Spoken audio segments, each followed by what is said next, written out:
नमस्कार दोस्तों, मेरे YouTube channel career and motivation में आपका स्वागत है।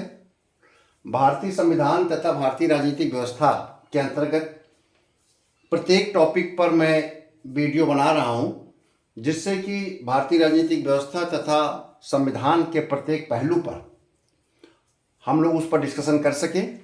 और कोशिश कर रहा हूं कि किसी भी परीक्षा में, चाहे सिविल सर्विसेज हो, पीसीएस हो, आरओ हो, एसएससी, एनडीए, सीडीएस एवं अन्य राजकीय सेवाएं जिनमें भारतीय राजनीतिक व्यवस्था और संविधान से प्रश्न पूछे जाते हैं, आपका कोई भी प्रश्न या कोई भी टॉपिक अनछुआ न रह जाए। हर टॉपिक के बारे में मैं आपसे डिस्कशन कर चुका हूं। साथ ही साथ असिस्टेंट प्रोफेसर तथा टीजीटी, पीजीटी जो लेक्चरर हैं, उसमें सिविक्स तथा पॉलिटिकल साइंस का जो ऑप्शनल पेपर है, उसमें भी संविधान तथा राजनीतिक व्यवस्था से क्वेश्चन पूछे जाते हैं। वह भी इन सभी टॉपिक से कवर होगा। जैसे जैसे हम इस क्षेत्र में आगे बढ़ेंगे, राजनीतिक व्यवस्था के महत्वपूर्ण थिंकर्स के संबंध में तथा अन्य टॉपिक के बारे में जो आपके सिलेबस के पार्ट हैं, उन पर भी हम डिस्कशन करेंगे। पहला जो मेरा लक्ष्य है वो सामान्य अध्ययन के दृष्टिकोण से, सामान्य अध्ययन के अंतर्गत जो भी संविधान तथा राजनीतिक व्यवस्था, भारतीय राजनीति के संबंध में जिस प्रकार से प्रश्न पूछे जाते हैं, उनके बारे में मैं आपसे डिस्कशन कर सकूं। जब मैं टॉपिक पर कोई वीडियो बनाता हूं तो मेरी कोशिश रहती है कि पिछले 30 वर्षों में जो प्रतियोगी परीक्षाओं का मेरे पास अनुभव है, विशेषतः राजनीतिक संवैधानिक प्रश्नों पर मेरा जो बल रहता है, उसमें किसी भी प्रकार का प्रश्न आ जाए, ऑब्जेक्टिव टाइप या डिस्क्रिप्टिव टाइप, आप उस प्रश्न का उत्तर आसानी से या आप उस प्रश्न के विकल्प में से सही विकल्प आसानी से आप ढूंढ सके। तो चलिए, समय को बर्बाद न करते हुए महत्वपूर्ण संवैधानिक संशोधनों पर डिस्कशन करते हैं। भारत के संविधान के लगभग 106 संशोधन हो चुके हैं। इनमें से जो महत्वपूर्ण संशोधन है और जिसको मैंने देखा है कि सामान्यतः पेपर में पूछे जाते हैं, उन्हीं संविधान संशोधनों के संबंध में मैं डिस्कशन करूंगा, जिससे कि आपको भी लगेगा कि ये इम्पॉर्टेंट संशोधन है और आगामी परीक्षाओं में इसी को ध्यान रखते हुए प्रश्न पूछे जा सकते हैं। और ये सभी संविधान संशोधनों के बारे में जब टॉपिक वार आपको वीडियो मिल रहे हैं, उसमें भी इन संवैधानिक संशोधनों का उल्लेख कहीं ना कहीं आपको देखने को मिलेगा। और एक या दो वीडियो में जो मैं महत्वपूर्ण संविधान संशोधन है उसके बारे में डिस्कशन करूंगा। और महत्वपूर्ण संविधान संशोधन का यह वीडियो का भाग 1 है, इसके बाद भाग 2 आएगा और शेष संविधान संशोधन सेकंड वीडियो में होंगे। तो देखिए, पहला संविधान संशोधन हमारे देश में संविधान लागू होने की डेट से, यानी 26 जनवरी 1950 के बाद ही 1951 में पहला संविधान संशोधन कर दिया गया था। और पेपर में अगर आ जाए कि पहला संविधान संशोधन किससे संबंधित है, तो भूमि सुधार से संबंधित है। भूमि सुधार के कानून को बनाकर 9वीं अनुसूची तैयार की गई थी। आपको मैंने पिछले एक वीडियो में बताया था कि मूल संविधान में जब संविधान लागू हुआ था तब 8 अनुसूचियां थी। 9वीं अनुसूची पहला संविधान संशोधन अधिनियम 1951 के द्वारा जोड़ा गया था। अगर पेपर में आ जाए कि 9वीं अनुसूची में किन विषयों को शामिल किया गया है, तो आप टिक लगा देंगे भूमि सुधार कानूनों को। और इसमें यह भी कहा गया है कि भूमि सुधार कानूनों के संबंध में उच्च न्यायालय या उच्चतम न्यायालय के कार्य क्षेत्र से ये बाहर रहेंगे। यानी कि भूमि सुधार कानून के संबंध में उच्च न्यायालय, उच्चतम न्यायालय इन मुकदमों को अपनी परिधि में नहीं रखेंगे। यानी कि संविधान ने ही भूमि सुधार कानून जो बनाए थे, संसद ने उनको न्याय से बाहर रखा गया है और इसे 9वीं अनुसूची में डाल दिया गया है। इसके बाद 7वां संविधान संशोधन बहुत महत्वपूर्ण है। 7वें संविधान संशोधन में राज्य पुनर्गठन आयोग 1956 का क्रियान्वयन किया गया था। इसके द्वारा 14 राज्य और 6 संघ शासित प्रदेश बनाए गए थे, राज्यों का पुनर्गठन किया गया था। राज्य पुनर्गठन आयोग 1956 का क्रियान्वयन संवैधानिक व्यवस्था के अंतर्गत किया गया और 7वें संविधान संशोधन द्वारा इसको क्रियान्वयन किए, इसको अधिकार दिया गया था। और इसमें 7वें संविधान संशोधन द्वारा कुछ और चीजें जोड़ी गई। देखिए, हमारे मूल संविधान में लिखा था प्रत्येक राज्य के लिए एक उच्च न्यायालय होगा, लेकिन 7वें संविधान संशोधन द्वारा यह भी कह दिया गया कि अगर 2 या 2 से अधिक राज्य चाहें तो एक उच्च न्यायालय का गठन किया जा सकता है। इसके लिए कौन अधिकृत होगा? संसद अधिकृत होगी। और यह भी कहा गया कि पहले यह था कि उच्च न्यायालय, उच्चतम न्यायालय के न्यायाधीश सेवानिवृत्त होने के बाद कोई भी कहीं पर भी विधिक कार्य नहीं करेंगे, लेकिन 7वें संविधान संशोधन द्वारा यह कह दिया गया कि उच्च न्यायालय के न्यायाधीश रिटायरमेंट के बाद उच्चतम न्यायालय में वकालत करने की अनुमति दी जाएगी या अनुमति रहेगी। यानी कि उच्च न्यायालय का अगर कोई न्यायाधीश सेवानिवृत्त होता है तो सेवानिवृत्त के बाद वो अन्य कोई लाभ का पद तो काम नहीं करेगा, लेकिन वो अगर चाहे तो उच्चतम न्यायालय में एक प्रकार की वकालत कर सकता है। तो ये मूल संविधान में नहीं था, बल्कि ये 7वें संविधान संशोधन अधिनियम 1956 द्वारा जोड़ा गया। पेपर में जैसे आ जाएगा कि मूल संविधान में उच्च न्यायालय के बारे में कौन से कथन गलत है, अगर वहां लिख कर आ गया कि उच्च न्यायालय के न्यायाधीश उच्चतम न्यायालय में वकालत करने की अनुमति रहेगी, तो आप ये सोचेंगे कि नहीं, तो हमने पढ़ा है कि उच्च न्यायालय का न्यायाधीश उच्चतम न्यायालय में वकालत करने की अनुमति रहेगी। लेकिन ये बिल्कुल सही पढ़ा है आपने, लेकिन ये मूल संविधान में नहीं लिखा था। 26 जनवरी 1950 में जो संविधान लागू किया गया था, ये उस संविधान में नहीं लिखा था। इसे तो संविधान संशोधन द्वारा 1956 में जोड़ा गया है। और प्रश्न क्या पूछ रहा है कि मूल संविधान में निम्नलिखित में से कौन सा कथन नहीं लिखा गया है, अंकित नहीं है? तो उच्च न्यायालय का न्यायाधीश सेवानिवृत्ति के बाद उच्चतम न्यायालय में अपनी वकालत की प्रैक्टिस करेगा, ये मूल संविधान में नहीं था। ठीक, इसे बाद में जोड़ा गया 7वें संविधान संशोधन द्वारा 1956 में। अगला संविधान संशोधन है 14वां। 1962 में 14th अमेंडमेंट किया गया और पुडुचेरी को यूनियन टेरिटरी बनाया गया और इसको फर्स्ट शेड्यूल में डाला गया, प्रथम अनुसूची में। आपको पता ही है, प्रथम अनुसूची में पिछला एक वीडियो मैंने बताया कि प्रथम अनुसूची में राज्य और संघ शासित क्षेत्रों का उल्लेख किया गया है। ठीक, 15वां संविधान संशोधन 1963 में किया गया। इसमें उच्च न्यायालय के न्यायाधीशों की सेवानिवृत्ति आयु 60 वर्ष से 62 वर्ष की गई। यानी कि मूल संविधान में उच्च न्यायालय के न्यायाधीशों की सेवानिवृत्ति आयु 60 वर्ष थी, लेकिन 15वें संविधान संशोधन 1963 द्वारा इसे 62 वर्ष की गई है। अगर पेपर में आ जाए कि किस संविधान संशोधन अधिनियम द्वारा उच्च न्यायालय के न्यायाधीशों की नियुक्ति या न्यायाधीशों की सेवानिवृत्ति आयु 62 वर्ष की गई, तो आप बोलेंगे 15वां। या ये पेपर लिख के आ जाए कि मूल संविधान में उच्च न्यायालय के न्यायाधीश की सेवानिवृत्ति आयु क्या अंकित की गई थी, तो आप लिखेंगे 60 वर्ष। वर्तमान में क्या है? 62 वर्ष। और ये 62 वर्ष कब की गई? 1963 में। किस संविधान संशोधन द्वारा किया गया? 15वें संविधान संशोधन द्वारा। ठीक है, अब आता है 21वां 21 जो कॉन्स्टिट्यूशनल अमेंडमेंट है 1966, इसमें 8वीं अनुसूची में सिंधी भाषा को जोड़ा गया। ठीक, हमारे मूल संविधान में 14 भाषाएं थीं और 15वीं भाषा सिंधी भाषा 21वें संविधान संशोधन द्वारा जोड़ी गई। ठीक है, अगर पेपर में आ जाए कि मूल संविधान में कितनी भाषाओं का उल्लेख है, तो आप लिखेंगे 14। आप ये अगर आ जाए कि मूल संविधान के पश्चात कौन सी भाषा को 21वें संविधान संशोधन द्वारा जोड़ा गया 1966 में, तो आप बोलेंगे सिंधी। ठीक है, मैंने पिछले एक वीडियो में अनुसूचियों के बारे में मैंने उल्लेख किया था। 8वीं अनुसूची के बारे में बताया था कि 22 भाषाएं हैं, 14 भाषाएं मूल भाषाएं थी जो मूल संविधान में, 15वीं सिंधी को जोड़ा गया था।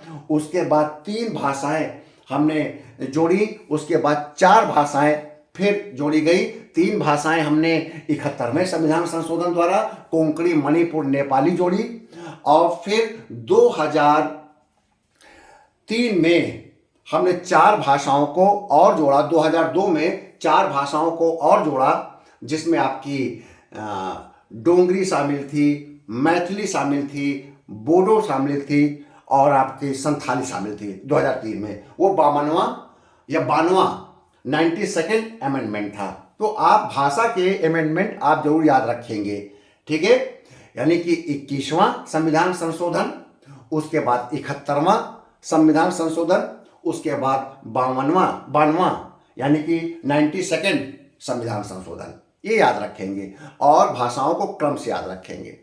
अगला है 26वां संविधान संशोधन 1971।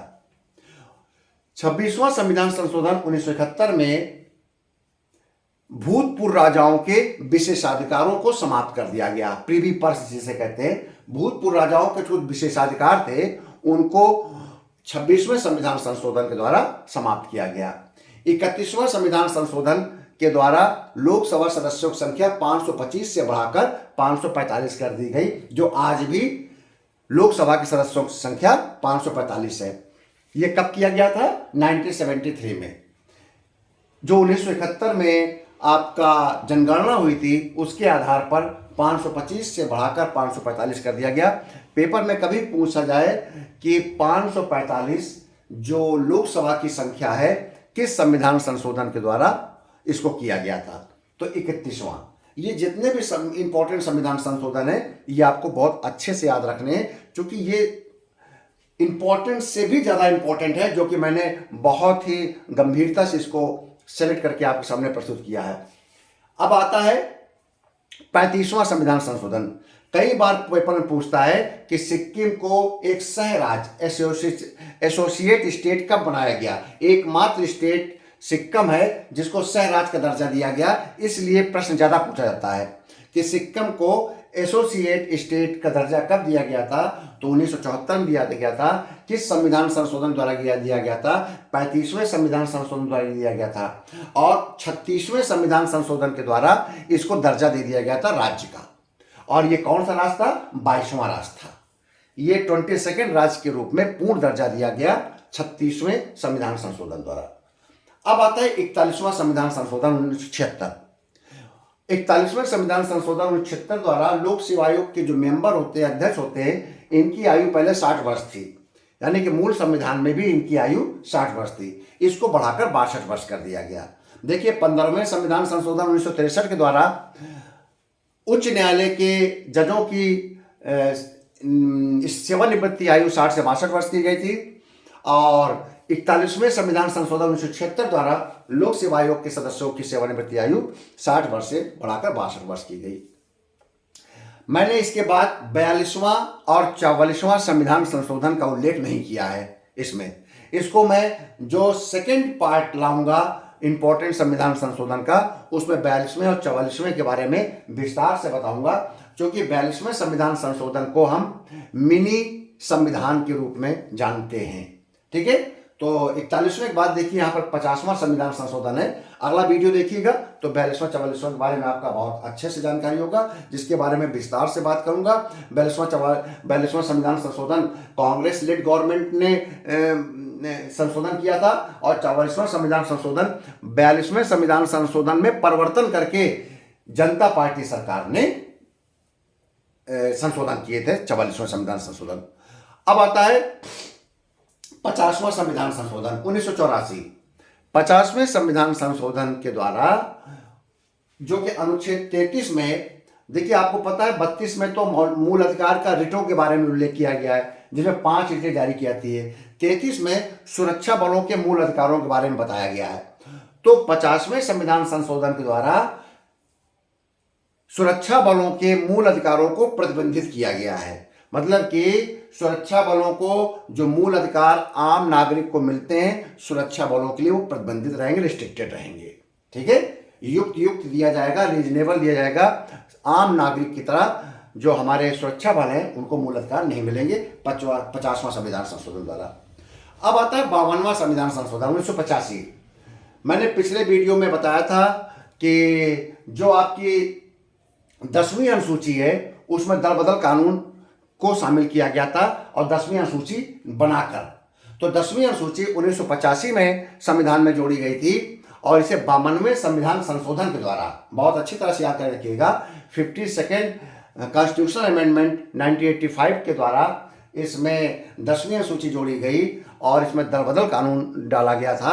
और दलबदल कानून के बारे में मैंने उस वीडियो में बताया था, ठीक है, कि यदि कोई पार्टी का संसद सदस्य या विधानसभा सदस्य, विधानमंडल सदस्य यदि पार्टी के आदेशों का पालन नहीं करता है तो उसकी सदस्यता निरस्त की जा सकती है। तो उसकी सदस्यता को, उसके सदन की सदस्यता को निरस्त करने का अधिकार, उस पर निर्णय लेने का अधिकार उस सदन के अध्यक्ष में निहित रहेगा। पेपर में पूछता है, प्री पेपर में, किसी भी एमसीक्यू में, कि यदि कोई सदस्य निर्भरता से, अयोग्यता से ग्रसित हो गया है, इसका निर्णय कौन लेगा? तो जिस सदन का वो सदस्य है उस सदन के अध्यक्ष के द्वारा उसका निर्णय लिया जाएगा, ठीक है। किसी पार्टी द्वारा इसका निर्णय नहीं लिया जाएगा, ना राष्ट्रपति के द्वारा इसका निर्णय लिया जाएगा। अब आता है 53वां संविधान संशोधन 1986। इसमें मिजोरम को 23वां राज्य घोषित किया गया। 22वां राज्य कौन था? सिक्किम। 23वां राज्य कौन बना दिया गया था? 53वें संविधान संशोधन द्वारा मिजोरम। 55वें संविधान संशोधन 1986 द्वारा अरुणाचल प्रदेश को राज्य का दर्जा दिया गया और विशेष प्रावधान किया गया 371 के अंतर्गत। फिर 56वें संविधान संशोधन 1987 द्वारा गोवा को पूर्ण राज्य का दर्जा दिया गया और गोवा से हटाकर दमन और दीव को संघ शासित प्रदेश बना दिया गया। 61वां संविधान संशोधन बहुत इंपॉर्टेंट है, जिसके द्वारा लोकसभा एवं विधानसभा में मतदान की आयु को 21 वर्ष से घटाकर 18 वर्ष किया गया था। 61वें संविधान संशोधन 1989, याद रखिएगा हमेशा, ये बहुत इंपॉर्टेंट है कि 18 वर्ष की मतदान की आयु किस संविधान संशोधन द्वारा किया गया था? तो 61वें द्वारा किया गया था।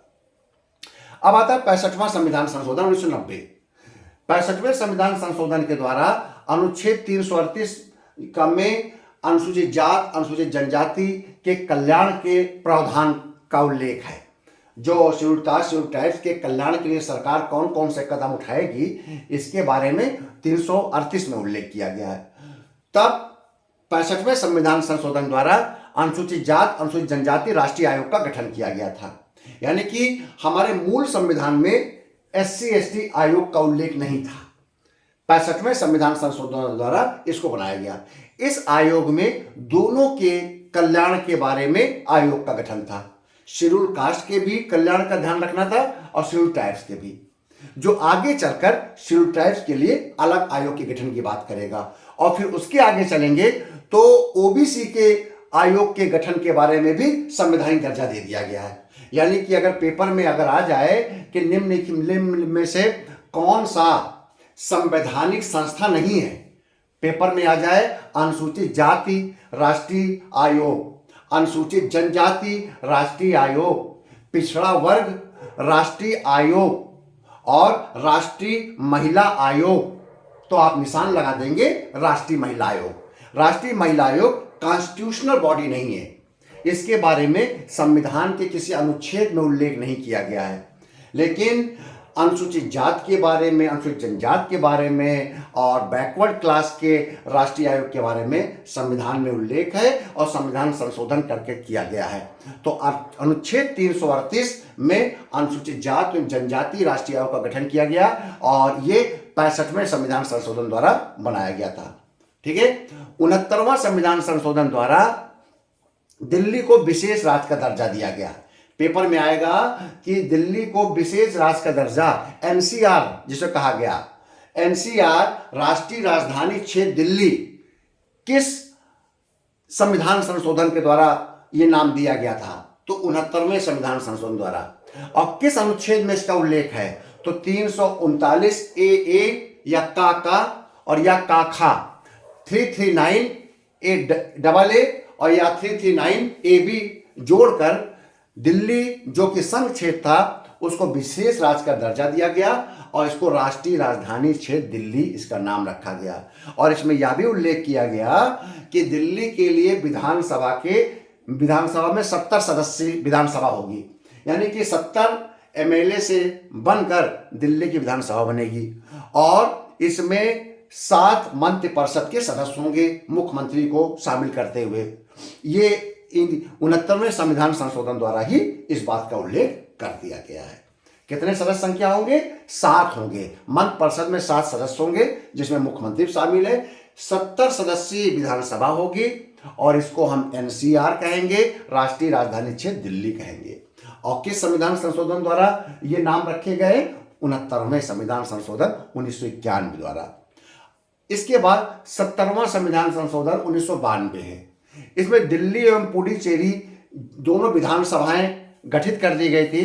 पुडुचेरी के बारे में पहले बता चुका हूं। दिल्ली को भी विधानसभा गठित किया गया 69 के द्वारा, संविधान संशोधन द्वारा, और यह कह दिया गया 1992 में कि दिल्ली विधानसभा के जो विधानसभा सदस्य हैं, एमएलए हैं, इनको राष्ट्रपति के निर्वाचन में भाग लेने का अधिकार है। यानी कि राष्ट्रपति निर्वाचन मंडल में इनको शामिल किया जाएगा। ये 2 ऐसे संघ शासित प्रदेश है जो पूर्ण राष्ट्र का दर्जा तो इनको नहीं मिला है, ये आज भी यूनियन टेरिटरी हैं, लेकिन यहाँ पर विधानसभा है और ये विधानसभा के सदस्य वोट डालते हैं राष्ट्रपति के चुनाव में। ये 70वें संविधान संशोधन द्वारा इसको शामिल किया गया। 71वां संविधान संशोधन 1992, इसमें 8वीं अनुसूची में 3 भाषाएं शामिल की गई। आपको मैं बता चुका हूं पहले कि सिंधी भाषा को 1966 में 21वें संविधान संशोधन द्वारा, फिर 71वें 21 से 71 आया, 71वें संविधान संशोधन द्वारा 50 इसमें जोड़ दोगे, 21 में 50 जोड़ोगे तो आ जाएगा, सॉरी 21वें में 50 जोड़ोगे, ठीक है, तो आ जाएगा 71वां। उसमें कोंकणी, मणिपुर, नेपाली, इसको आप क्रम से याद रखेंगे, पेपर में क्रम से पूछता है, ठीक है, कोंकणी, मणिपुर, नेपाली। और इसके बाद 73वां संविधान संशोधन आया 1992। इसके अंतर्गत अनुसूची 11 जोड़ी गई। आपको बता चुका हूं मूल संविधान में 8 अनुसूची थी, 9वीं अनुसूची जोड़ी गई आपकी भूमि सुधार को लेकर 1951 में, 10वीं अनुसूची जोड़ी गई 52वें संविधान संशोधन द्वारा दल बदल विधेयक के माध्यम से, और 11वीं अनुसूची जोड़ी गई 73वें संविधान संशोधन 1992 के द्वारा, और पंचायती राज संस्थाओं को संवैधानिक दर्जा दिया गया। इसमें पंचायती राज को 29 कार्य दिए गए। आर्टिकल 243A से लेकर O तक इसमें उल्लेख किया गया, और इसका एक अलग वीडियो है जो आप इंडियन पॉलिटी और कॉन्स्टिट्यूशन में मेरे प्लेलिस्ट में जाएंगे, आपको इस पर एक टॉपिक मिल जाएगा, आप उसको सुन लीजिएगा, नोट्स बना लीजिएगा। 74वां संविधान संशोधन में भाग 9 का जोड़ा गया, अनुसूची 12 जोड़ी गई, अनुच्छेद 243P से लेकर ZG तक इसका उल्लेख किया गया। इसमें नगर पालिका संस्थाओं को संवैधानिक दर्जा दिया गया। इसमें नगर पालिकाओं के 18 कामों को जोड़ा गया। बहुत इंपॉर्टेंट है, समानता क्वेश्चन आता रहता है और अनुच्छेद पूछता है। अनुच्छेद 243A से 243O 29 कार्य, और 74वां संविधान संशोधन 1992 के द्वारा अनुसूची 12 अनुच्छेद 243P से ZG तक और 18 कार्य शामिल है। पंचायती राज को 29 कार्य दिए गए हैं और नगर पालिकाओं को 18 कार्य दिए गए हैं, जिसको वो ऑटोनोमस बॉडी के रूप में वो कामों को कर सकते हैं। अगला आता है 86वां संविधान संशोधन। बहुत इंपॉर्टेंट है, मोस्ट इंपॉर्टेंट है, क्योंकि ये मूल अधिकार और नीति निर्देशक तत्व तथा मूल कर्तव्य तीनों से जुड़ा है, और यह शिक्षा का अधिकार। जब भी शिक्षा के अधिकार के संशोधन की बात आए तो आप 86th अमेंडमेंट 2002 याद रखिएगा। 86th अमेंडमेंट, इसमें 21 का, हमारे भारतीय संविधान का अनुच्छेद 21 का है, इसमें का जोड़कर ये उल्लेख किया गया कि 6 से 14 वर्ष के बच्चों को अनिवार्य और निःशुल्क शिक्षा का मौलिक अधिकार है। यानी कि हर बच्चे को जो 6 से 14 वर्ष का है उसको निःशुल्क मौलिक अधिकार, निःशुल्क शिक्षा का मौलिक अधिकार दिया गया है। और इसके नीति निर्देशक तत्वों में अनुच्छेद 45 में जोड़ दिया गया है कि राज्य का कर्तव्य होगा कि बच्चों को 6 से 14 वर्ष के बच्चों को निःशुल्क शिक्षा प्रदान करे, ये राज्य से अपेक्षा की गई है। और 51 का ये मूल कर्तव्य है। ये 11वां मूल कर्तव्य जोड़ा गया था। पेपर में आ जाए कि वर्तमान में कितने मूल कर्तव्य हैं, तो ध्यान रहे अब 10 नहीं है, 11 है। अनुच्छेद 51 का में 86वें संविधान संशोधन 2002 द्वारा 11वां मूल कर्तव्य जोड़ा गया, जिसमें माता पिता से अपेक्षा की गई कि अपने बच्चे को, जो 6 से 14 वर्ष तक का बच्चा है, उसको शिक्षा प्रदान करे। हर नागरिक को, हर माता पिता से अपेक्षा की गई। तो ये तीनों जगह पर अगर पेपर में आ जाए 86वें संविधान संशोधन द्वारा क्या क्या जोड़ा गया है, कहाँ कहाँ पर शिक्षा के अधिकार को, तो 21 का, अनुच्छेद 45, अनुच्छेद 51 का। इस समय कितने मूल कर्तव्य हैं? तो इस समय 11 मूल कर्तव्य हैं। ठीक है। और 88वां संविधान संशोधन द्वारा सर्विस टैक्स को जोड़ा गया था। याद रखिएगा, सर्विस टैक्स, जीएसटी की बात नहीं कर रहा हूं, जीएसटी आगे आएगा, ये सर्विस टैक्स है। सेवा कर 2003 में 88वें संविधान संशोधन जोड़ा गया था। इससे पहले सर्विस टैक्स का उल्लेख नहीं था, केंद्र संबंध में भी सर्विस टैक्स नहीं था। 89वां संविधान संशोधन 2003 में 338 का 338 ए जोड़कर अनुसूचित जनजाति राष्ट्रीय आयोग के गठन का प्रावधान किया गया। अब देखिए, 65वें संविधान संशोधन 1990 द्वारा अनुसूचित जाति एवं अनुसूचित जनजाति दोनों को मिलाकर एक राष्ट्रीय आयोग बनाया गया था, और 90 से लेकर 2003 तक ये दोनों मिलकर काम किए। एक ही आयोग ने अनुसूचित जाति जनजाति दोनों के कल्याण पर बल दिया। लेकिन 89वां संशोधन द्वारा 65 के बाद 89 संविधान संशोधन द्वारा 2003 में अनुसूचित जनजाति के लिए एक अलग राष्ट्रीय आयोग का गठन कर दिया गया, और इसमें लिख दिया गया अनुच्छेद 338 का। और वो था किसमें? 338। इस प्रकार से स्पष्ट है, अनुच्छेद 380 में एससी नेशनल कमीशन है, और 338 ए में नेशनल एसटी कमीशन है, राष्ट्रीय अनुसूचित जनजाति आयोग है। ठीक है। और 2003 में 89वें संविधान संशोधन द्वारा किया गया। ठीक है। आगे चलकर हम अगले संविधान संशोधन के बारे में डिस्कशन करेंगे।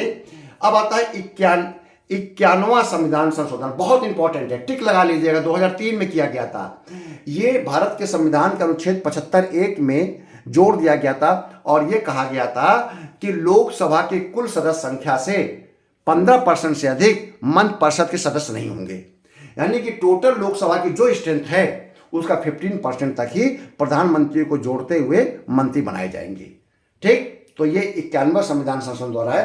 पेपर में आ जाएगा, अधिकतम कितने संख्या तक मंत्री बन सकते हैं? तो प्रधानमंत्री को जोड़ते हुए लोकसभा के कुल सदस्य संख्या का 15%। और यही अधिकार विधानसभा राज्यों के मंत्रि परिषद को दिया गया।